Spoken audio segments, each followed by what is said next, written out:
Senhores, Pac-Man Master 9, mais uma vez, ainda vivo, senhores.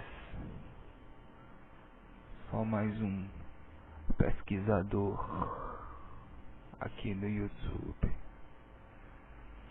Galera, eu queria fazer uma comparação aqui, porque parece que as pessoas não estão tendo noção do que é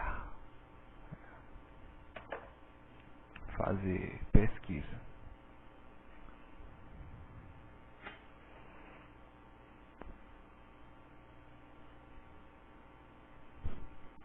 Eu queria aqui deixar claro, cara. Eu vou usar a comparação de um jogo de futebol, porque eu vejo que o assunto em que as pessoas estão falando aqui com relação à ciência, o negócio está difícil, senhores, cavalheiros, senhoras, damas. A discussão está se tornando impossível e o YouTube está se tornando lugar de ameaças, de dores, senhores, de troca de farpas. Senhores, o que mais, pelo menos o que causou todas as discussões aqui, eu acredito que tenha sido religião, para variar. E as pessoas adoram discutir religião aqui no YouTube. É realmente um tópico que chama a atenção, talvez. Tem a ver com a vida particular delas.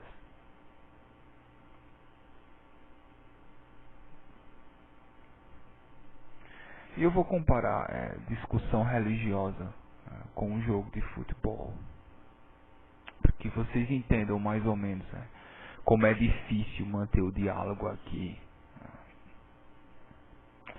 E galera, imagine que está ocorrendo um jogo de futebol dentro de um estádio gigantesco, senhores. Você tem milhares de espectadores dentro do estádio. E você tem ainda outros milhões assistindo o jogo pela TV. Vocês tentem fazer uma analogia com relação à discussão religiosa. A grande maioria das discussões religiosas, elas se comparam às discussões do povão em relação a futebol.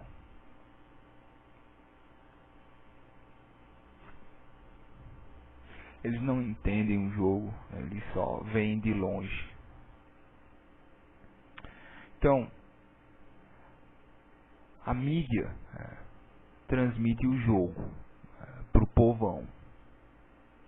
E para transmitir, eles têm que passar informação extremamente simplificada, porque o povão é o povão, que eles não entendem muito bem termos técnicos, linguagem popular. A mídia está atrelada a isso.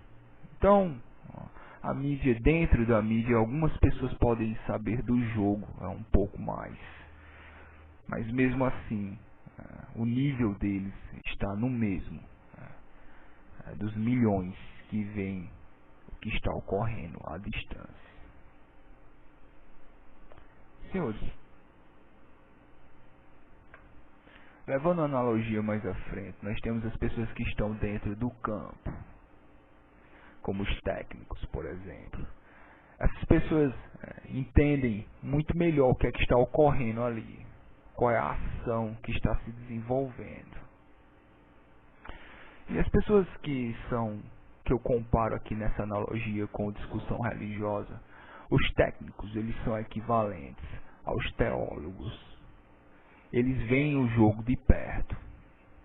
Eles acompanham o que está ocorrendo.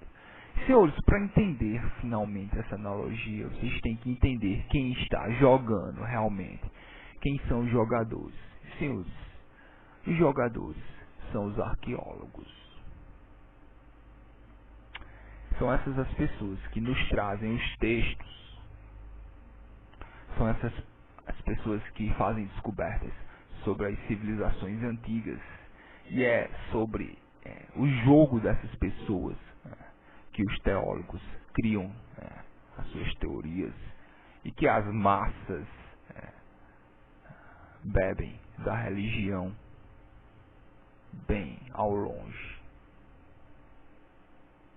Então os senhores veem que é um caminho muito complicado, um caminho extenso que vai das descobertas arqueológicas, passando pelas teses dos teólogos em cima do que foi descoberto, passando pela mídia, chegando até o povão como religião estatal, institucionalizada.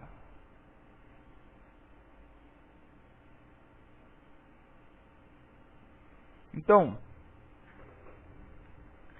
é óbvio que você não espere que o povão tenha qualquer tipo de conhecimento que proporcione um entendimento maior do que está ocorrendo. E, senhores, nós que estamos no século, nós que já estamos à frente do século XX, nós tivemos, no sentido de pesquisa religiosa, um avanço muito grande que foi a descoberta dos manuscritos do Mar Morto, e Nag Hammadi, é isso, os manuscritos de Nag Hammadi, senhores, que exigiriam, no mínimo, uma reforma do cristianismo. Agora, por que eu estou colocando tudo isso? Porque eu me interesso por religião, mas eu não me interesso em ficar gritando na arquibancada como um louco, muito perfeitamente de acordo com minha analogia com as pessoas que esperneiam dentro das igrejas.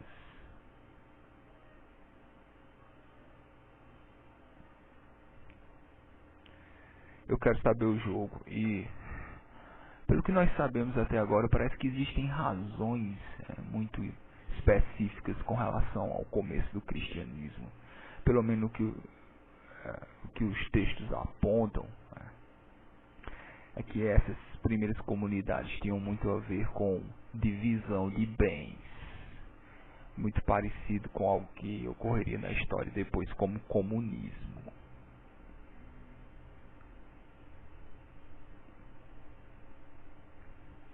Quando as primeiras comunidades foram formadas,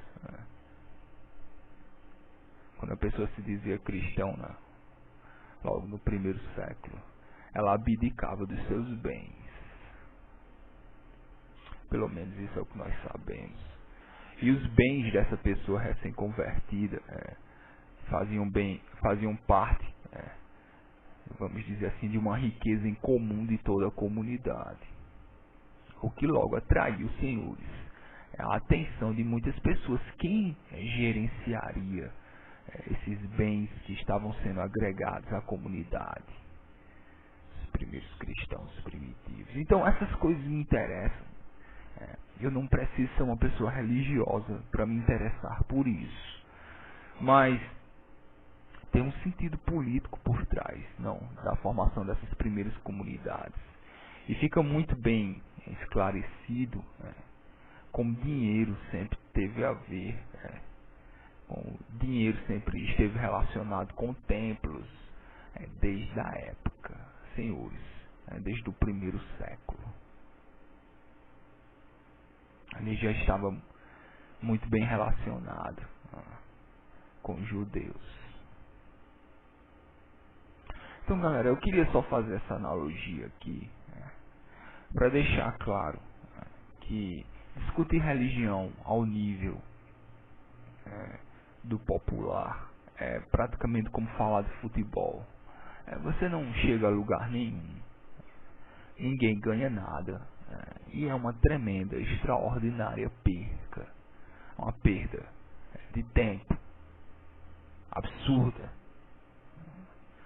Mas, senhores, religião é algo interessante, mas nós podemos fazer isso estudando realmente, e não só esbravejando, gritando, xingando, senhores, e fazendo outras coisas mais.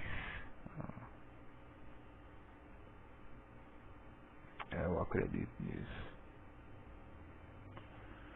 Então, galera, para mim a relação primordial do cristianismo, pelo menos para entender o que ocorreu realmente na formação daquelas primeiras comunidades, muito já tem a se falar sobre acumulação de riquezas e divisão de bens.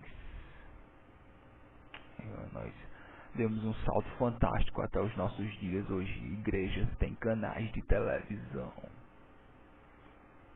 A Igreja Universal é uma coisa extraordinária. É algo que vai ficar nos livros de história. Então, galera, eu tenho alguns textos para ler, cara. Vocês me perguntaram sobre Nag Hammadi. Então, tem umas coisas aí para ler. Só queria deixar aqui algo. Essa analogia que está povoando, senhores, a minha mente. Seus Pac-Man Master 9. Só para esclarecer um pouco mais as coisas.